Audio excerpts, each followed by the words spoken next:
Good morning my dear students. बेटा आज हमारा जो है ग्रामर में चैप्टर 13 है काल। इससे पहले मैंने आपको लेसन 14 कराया था, तो बेटा ये गलती से छूट गया था, तो मैं आज इसको पूरा कराती हूँ। ठीक है।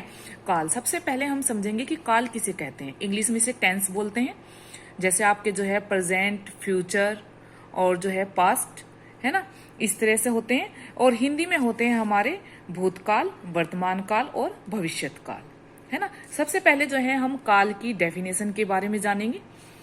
क्रिया के जिस रूप से उसके संपन्न होने के समय का बोध हो उसे काल कहते हैं।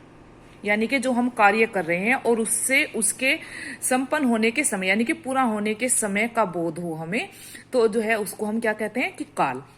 ये कार्य हमारा कब पूरा हुआ, कब होगा, इत्यादि। तो काल के कितने भेद होते हैं? काल के 3 भेद होते हैं बेटा। भूतकाल यानी कि जो बीत चुका है, वर्तमान काल जो चल रहा है और भविष्यत काल जो आने वाला काल है। सबसे पहले हम भूतकाल के विषय में जानते हैं। भूतकाल किसे कहते हैं? क्रिया के जिस रूप से ज्ञात हो यानी कि मालूम हो या पता चले कि क्रिया संपन्न हो चुकी है उसे भूतकाल कहते हैं। यानी कि जो कार्य हो चुका है उसको हम भूतकाल कहते हैं। जैसे मैं बाजार गया था, बच्चों ने गाना गाया, अब वो गाना गा चुका है, तो क्या हो गया हमारा ये भूतकाल। अब भूतकाल के भी जो है कितने भेद होते हैं बेटा? भूतकाल के 6 भेद होते हैं। कौन कौन से भेद होते हैं? सबसे ज्यादा जो है वो भूतकाल के ही भेद होते हैं। सबसे पहला है सामान्य भूतकाल। क्रिया के जिस रूप से कार्य के साधारण रूप से पूरे होने का बोध हो यानी कि सिंपल रूप से, उसे हम सामान्य भूतकाल कहते हैं। जैसे अनन्या ने कहानी पढ़ी या मैंने खाना खाया।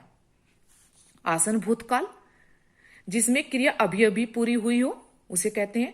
जो क्रिया अभी अभी पूरी हुई हो उसे आसन भूतकाल कहते हैं। जैसे मैं अभी खेलकर आई हूं या मैंने अभी पुस्तक पढ़ी है।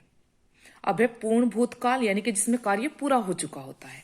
जहां क्रिया बहुत पहले पूरी हो चुकी हो उसे पूर्ण भूतकाल कहते हैं। जैसे संभव खाना खा चुका था यानी कि वो खाना खा चुका था, तो ये क्या है हमारा पूर्ण भूतकाल, तो कार्य पूरा हो चुका है। अब बेटा आता है हमारा अपूर्ण भूतकाल।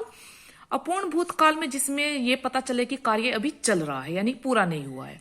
जब क्रिया से यह पता चले कि क्रिया भूतकाल में हो रही थी परंतु यह नहीं पता चले कि कार्य अभी पूरा हुआ है या नहीं, तो उसे हम अपूर्ण भूतकाल कहते हैं। एग्जाम्पल के तौर पर बच्चे खेल रहे थे, अब हमें ये नहीं मालूम कि वो पूरी तरह से अपना खेल बंद कर चुके हैं या नहीं, लेकिन खेल रहे थे, तो अपूर्ण भूतकाल।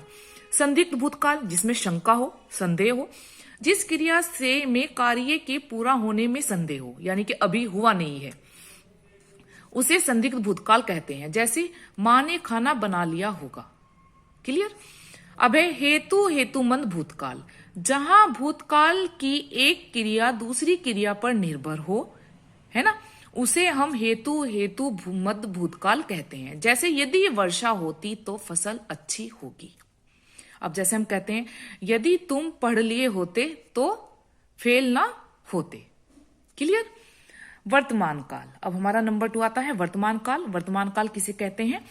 क्रिया के जिस रूप से पता चले कि क्रिया यानी कि कार्य अभी संपन्न हुआ है या हो रहा है, तो उसे हम वर्तमान काल कहते हैं। वर्तमान काल की क्रिया में सामान्यतः क्या क्या होता है? हूं, है, यानी कि ये है सिंगल के लिए और जिस पर अनुस्वार बिंदी है ये बहुवचन के लिए। क्रिया के अंत में लगे होते हैं। जैसे उदाहरण के तौर पर शिवांगी चित्र बना रही है, अभी मैंने बताया कि ये सिंगल के लिए है, अनुस्वार बिंदी नहीं है। सूरज चमक रहा है, मजदूर सामान उठा रहा है ना, मैं गृह कार्य कर रही हूं। क्लियर। अब वर्तमान काल के कितने भेद होते हैं बेटा? वर्तमान काल के भी भेद हैं। वर्तमान काल के 3 भेद होते हैं। सामान्य वर्तमान काल, अपूर्ण भूतकाल और संदिग्ध भूतकाल। सामान्य वर्तमान काल में क्या होता है? क्रिया के जिस रूप से उसके वर्तमान काल में होने का बोध हो उसे सामान्य वर्तमान काल कहते हैं। जैसे गरिमा तबला बजाती है या मैं पढ़ता हूं, मैं खाता हूं, मैं जाता हूं। अपूर्ण भूतकाल यानी कि जो क्रिया अभी चल रही है उसे अपूर्ण वर्तमान काल कहते हैं। उदाहरण के तौर पर कार्तिक पत्र लिख रहा है लेकिन अभी उसने पूरा नहीं लिखा है। संदिग्ध वर्तमान काल, जिस क्रिया के चल रहे समय में पूरा होने में संदेह हो, यानी कि शंका हो, उसे संदिग्ध वर्तमान काल कहते हैं। जैसे उदाहरण के तौर पर पिताजी जा रहे होंगे, तो ये संदिग्ध है, शंका है यहां पर। भविष्यत काल यानी कि आने वाला, फ्यूचर टेंस, क्रिया के जिस रूप से उसके आने वाले समय में संपन्न होने का बोध हो, उसे भविष्यत काल कहते हैं। भविष्यत काल की क्रिया के अंत में इसका जो है क्या उदाहरण लगता है बेटा, गा, गे, गी लगे होते हैं। उदाहरण के तौर पर हम ताजमहल देखने जाएंगे, कल हमारी छुट्टी जल्दी हो जाएगी, ज्योति गाना गाएगी। तो ये क्या है, हमारे भविष्यत काल। अब भविष्यत काल के जो है बेटा केवल दो भेद होते हैं, कौन कौन से? सामान्य भविष्यत काल, जिस क्रिया से उसके आने वाले समय में होने या करने का बोध हो, उसे सामान्य भविष्यत काल कहते हैं। उदाहरण के तौर पर कामना चित्र बनाएगी या मैं घर जाऊंगा। अब है संभाव्य, इसमें संभावना व्यक्त की जा रही है। जिस क्रिया का उसके आने वाले समय में पूरा होने में संदेह हो, उसे संभाव्य भविष्यकाल कहते हैं। उदाहरण के तौर पर शायद कल वर्षा हो, शायद कल हमारे स्कूल की छुट्टी हो। क्लियर बेटा? अब यहां है कि हमने क्या अब तक क्या सीखा, ये पूरे लेसन का सार दिया हुआ है। फर्स्ट, क्रिया के जिस रूप से उसके होने के समय की जानकारी मिलती है, उसे हम काल कहते हैं। काल के तीन भेद होते हैं, भूतकाल, वर्तमान काल तथा भविष्यत काल। अब भूतकाल के 6 भेद होते हैं, अभी हमने आपको बताया, सामान्य, आसन, पूर्ण, अपूर्ण, संदिग्ध और हेतु हेतु मत। अब वर्तमान काल के 3 भेद होते हैं, सामान्य, अपूर्ण और संदिग्ध। और भविष्यत काल के 2 होते हैं, सामान्य और संभाव्य। अब बेटा इसका हमारा क्वेश्चन नंबर 1 आता है कि काल से आप क्या समझते हैं, इसके भेदों के नाम लिखिए। अभी मैंने आपको बताया है कि काल किसे कहते हैं और इसके भेद, ये फर्स्ट पेज पर ये बेटा हमारा यहाँ है। क्रिया के जिस रूप से उसके संपन्न होने के समय का बोध हो, उसे काल कहते हैं। और काल के 3 भेद होते हैं, भूतकाल, वर्तमान काल और भविष्यत काल। क्वेश्चन नंबर 2 है हमारा, वर्तमान काल के तीनों भेदों को स्पष्ट कीजिए। अब वर्तमान काल के हमें तीनों भेद स्पष्ट करने हैं।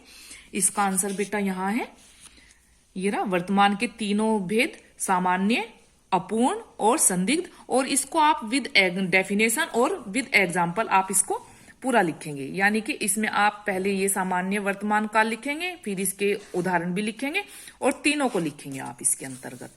क्लियर बेटा? अब हमारा आता है क्वेश्चन नंबर 3, भूतकाल और भविष्यत काल में क्या अंतर है? भूतकाल और भविष्यत काल में अंतर। सबसे ऊपर हम लिखेंगे कि भूतकाल और भविष्यत काल में अंतर, इतना लिखेंगे, ऊपर हेडिंग डालेंगे। फिर सबसे पहले हम यहां लिखेंगे भूतकाल, इसकी डेफिनेशन लिखेंगे, जरा आंसर नंबर गए है ना, पूरा लिखेंगे और इसका एग्जाम्पल भी लिखेंगे। और फिर हम लिखेंगे बेटा भविष्यत काल, इसकी हम डेफिनेशन भी लिखेंगे और एग्जाम्पल भी लिखेंगे। यहां तक लिखिए, ये लिखा हुआ है, आंसर गया। अब बेटा ये वाली एक्सरसाइज है कि जो है नीचे लिखे वाक्यों में क्रियापद को रेखांकित कर क्रिया का काल लिखिए। अब क्रिया हमारी यह करता है, बोलती है, खरीद कर लाया, वर्षा होगी। तो इनके बेटा ये लिखे हुए यहाँ पर है ना। फिर है हमारा नीचे दी गई तालिका को पूरा कीजिए। अब ये क्रिया लिखी हुई है, ये वर्तमान काल है, ये भूतकाल है और ये भविष्यत काल। अभी जैसे हमने उधर पढ़ा है कि वर्तमान काल में है आएगा, भूतकाल में था, है ना, और भविष्यत काल में गा।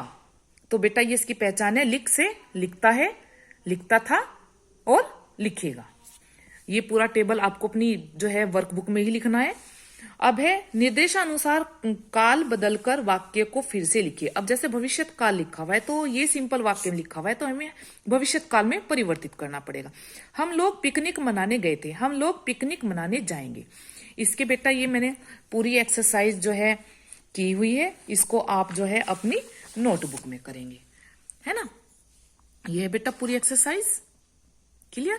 अब हमारी नेक्स्ट एक्सरसाइज 5 आती है, सही उत्तर पर सही राइट का चिन्ह लगाइए। यानी कि हाँ 2-2 दिए हुए हैं उदाहरण, है ना, कि और ये सेंटेंस दिया हुआ है। यहां से हमें देख करके बताना है कि हमारा किस काल से रिलेटेड है ना।